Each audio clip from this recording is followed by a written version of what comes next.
Esse simples sofá esconde o segredo para uma nova profissão muito cobiçada esse ano. A partir de hoje, você poderá trabalhar de onde quiser. Vai começar podendo ganhar pelo menos R$1.000 logo no primeiro mês. E tudo isso com 2 horas por dia. Está nas suas mãos a oportunidade que você tanto buscava para trabalhar de casa e ganhar um bom dinheiro. E aí você decidiu, então, vir pro mundo dos produtos digitais. Como que foi isso? Para mim também foi uma trilha que eu já estava construindo há um tempo, né? As pessoas olham normalmente, quem está começando, e fala assim, a pessoa começou ali e deu certo, né? Porque desde o meu primeiro lançamento deu muito certo. Mas, na verdade, é uma trilha que eu estava fazendo há quase 7 anos. Então, desde 2013, eu morei... Isso aí eu não falei, mas durante 2 anos a Dani, ela entendeu que ela precisava melhorar como confeiteira. A gente desencanou de abrir a confeitaria em Amsterdã. Não vai rolar. E ela falou, eu preciso melhorar. E ela foi estudar. A gente morou 2 anos em Paris, onde ela foi estudar confeitaria. Eu voltei com o meu sonho de ser diplomata. E eu levei livros e fui... Sério? Eu prestei Rio Branco e tal, nessa época. Só que daí o canal começou a dar certo. A gente largou tudo e falou, temos que voltar pro Brasil. Daí quando eu voltei pro Brasil, o que aconteceu? Eu fui muito imbativo, porque o nosso canal começou a ter uma relevância, apesar de pequenininho, mas pequenininho mesmo, tá, gente? O canal tinha menos de 50 mil inscritos, assim. Só que eu e a Dani... Posso falar só uma coisa? Eu apertei inscreva-se quando eles tinham 6 mil e pouquinho. Você é do primeiro ano, que nosso primeiro ano teve 10 mil inscritos. Setiete real. Eu acho que eu preciso tirar uma foto contigo e pegar autógrafo no sutiã, sabe?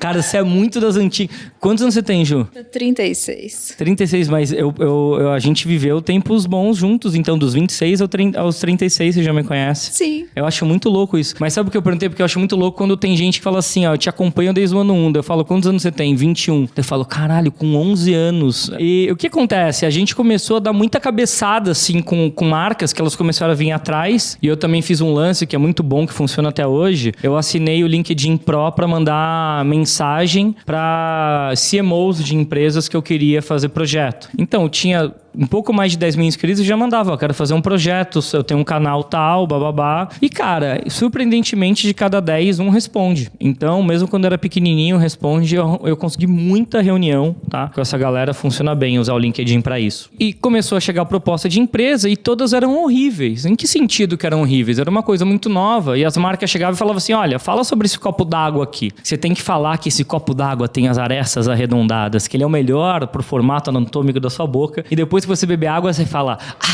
copos Nadir, que delícia esse prazer.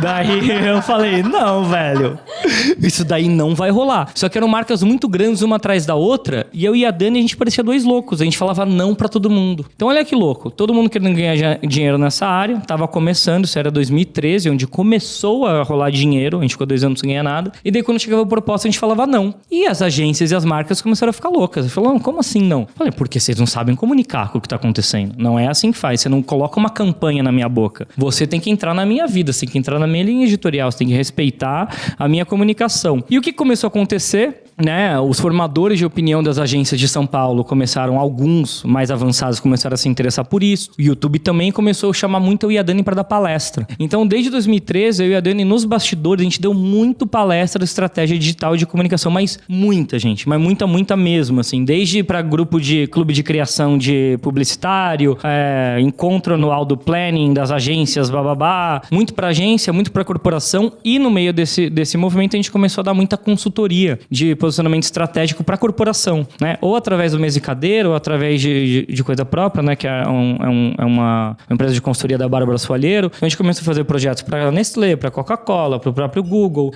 Sodexo, Motorola, enfim, para uma galera. E a gente começou a ficar conhecido, né? Por pessoas que faziam também estratégia para essas empresas. Então, quer dizer, esse não é um movimento que aconteceu em 2020, de eu falar, cara, eu vou falar sobre isso. Eu já falava sobre isso, e a Dani falava junto comigo, ela meio que quis quis parar de falar para elas terem inteligência de saber que uma pessoa tem mais holofote de uma maneira mais fácil do que duas. Então falou, olha, eu fiz uma parte, agora você faz essa. Agora se vira, meu filho. Agora se vira, agora você é o provedor, ela falou para mim. Olha lá. Se vira. Então, foi mais uma decisão de ir a público, que eu já tinha tomado em 2018, comecei a fazer a mentoria em 2018, só que de uma maneira tímida ainda no meu perfil. Só que eu já tinha começado a movimentar a galera. Eu comecei a fazer lives todos os dias com CMOs e grandes executivos de todas as marcas que a gente trabalhou ou queria trabalhar. No Instagram eram lives de 20 minutos, no meio do almoço, para não interromper o horário de almoço dos executivos. A gente começou a fazer podcast no final de 2018, que chamava O Podcast, para também fazer networking em negócio, e começou a falar com pessoas que o mercado de influência não estava falando. Então, o diretor da Sunset, que é o Jaara, a CMO da Wine,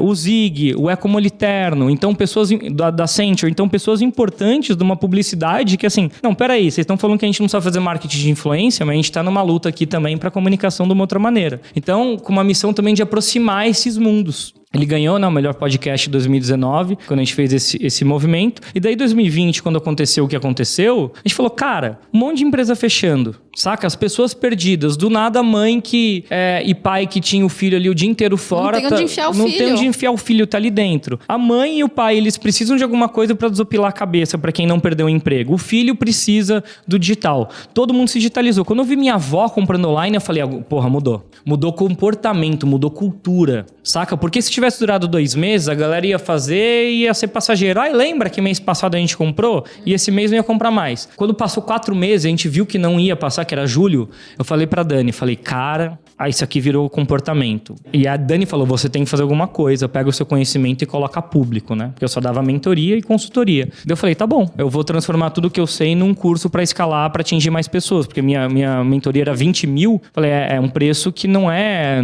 acessível. Vou ter que baixar esse preço, deixar mais acessível e colocar essa discussão na mesa. E eu comecei dando 3 meses de conteúdo gratuito. Desci primeiro pro meu Instagram e conteúdo 2, 3 vezes no dia. Coisas que as pessoas não falavam no volume que eu tava falando e com a intencionalidade que eu tava falando e com conhecimento de causa que eu tinha de várias empresas que eu trabalhei, com a minha e com as nossas próprias empresas. E daí esperei aquecer muito a base, né, sobre esse assunto. Perdi 30 mil seguidores nesse movimento, porque eu mudei radicalmente o meu Instagram. Radicalmente. E daí em agosto, final de agosto, eu lancei meu primeiro infoproduto. E aí sim, o Paulo é famoso já e não sei o que lá. Não, eu tinha 2 coisas. Uma coisa que eu construí durante anos, né? Nos bastidores, então muita gente sabia desse meu resultado. E eu fiquei 3 meses trabalhando mesmo com base. Eu não fui arrogante de falar, só vou lançar que eu vendo. Eu fiquei 3 meses trabalhando com estratégia e com muita consciência para formar esse público de falar, cara, é esse papo aqui meu agora, é disso aqui que você precisa, eu vou te ajudar nisso que você precisa. Estou sendo útil para você no meu conteúdo gratuito e vou ser mais útil ainda para você no meu conteúdo então, pago. Me pague. Exatamente. E é interessante você falar assim que você ficou 3 meses ali constantemente fazendo conteúdo diariamente. As pessoas acham que você porque o que acontece? Tem muita gente que chega aqui pra gente no curso até mesmo e fala assim, cara, ninguém me responde a caixinha de pergunta. Quando você começou? 15 dias. Faz 2 semanas. Essa semana toda eu fiz todos os dias e ninguém me responde. Fala comigo. Entendeu? E sabe que é muito legal porque a gente tem uma história muito parecida. Porque eu fiquei 7 anos nos bastidores. Eu brigo com o Bruno porque ele nunca falou de mim. Ele nunca falava porque ele falava que ele morria de medo de falar de mim e alguém tentar me roubar. O que é relevante porque já tentaram várias vezes. Mas eu sou uma pessoa fiel, né? E aí, quando eu saí, eu lembro que eu fiz uma vez uma live com ele, a pessoa virou e falou assim, mas o que ela sabe? Ela acabou de começar? Eu falei, amiga, pera, acho que você não tá entendendo, né? Então aí, quando a gente traz tudo o conhecimento que a gente tem, as pessoas chocam, ficam meio chocadas, né? Sim, principalmente quando você você tá ali em bastidores, né? Porque é diferente de você ter decidido começar sem ter nenhuma bagagem atrás de você. As pessoas esquecem que tem a fase do aprendizado, né? De você consumir, de você aprender, de você ter referência, de você se testar, e de você ter calma.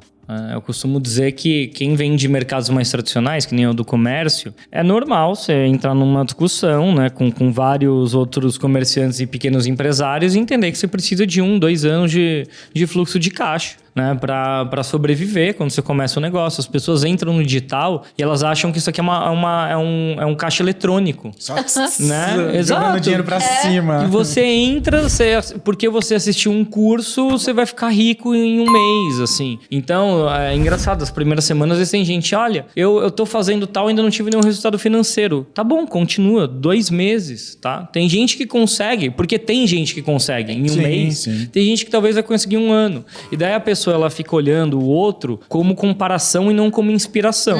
E comparação é métrica da infelicidade. Porque você olha pro outro e fala, cara, outra pessoa tá performando bem melhor que eu, não é pra mim, eu deprimo, eu não consigo sair do lugar, e daí você fica olhando pro outro como uma coisa inalcançável. Quando você muda o jeito que você pensa e fala, caralho, que inspirador, aquela pessoa em 1 mês conseguiu. Quer dizer, é possível.